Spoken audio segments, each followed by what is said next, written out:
Hello and welcome to the channel Movement for Life. Today we're going to go over some very basic principles in understanding movement and movement-related dysfunction. The basic principle in understanding movement is that the body moves in a combination of three ways: forwards and backwards, side to side, and with rotation. Each region of the body is designed to move in a unique combination of the three motions mentioned earlier.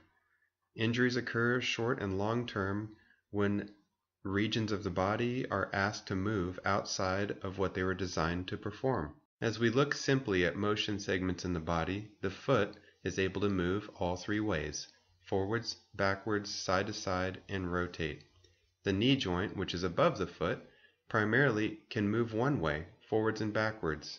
Above the knee, we look at the hip and find that it's able to move all three ways, forwards and backwards, side to side, and rotate. As we move up, the low back primarily is very much like the knee joint in that it's made to move forwards and backwards.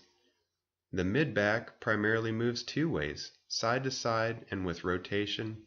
And at the very top, the neck is able to move all three ways, side to side, rotation, forwards and backwards, with the greatest motion potential at the very top of the neck. Using the analogy of an office, we can examine movement in the body. An efficient office happens when each office worker contributes their respective duty. If a motion segment is not performing well, then it is like a bad employee in an office. It will obligate other motion segments to take over. The office will become unhappy. The complaining office worker or motion segment in the body often is not the problem. It could just be a response from the surrounding workers not doing their respective duties. Here we find an example where the knee is complaining but the foot is at fault. What if the foot moves side to side too much? It will require the knee to move side to side as well. The knee primarily is made to move forwards and backwards.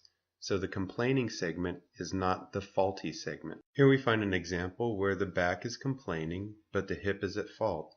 If the hip is stiff during activity, it will require motion to take place in the back, possibly with too much rotation or side-to-side motion. Often we treat the complaining motion segment without examining the surrounding environment.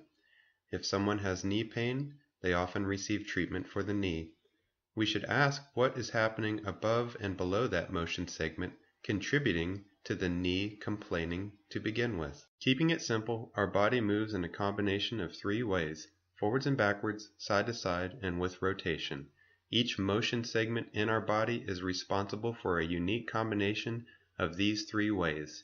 If we have a problem in a motion segment, it is oftentimes because it is being asked to move outside of its responsible role.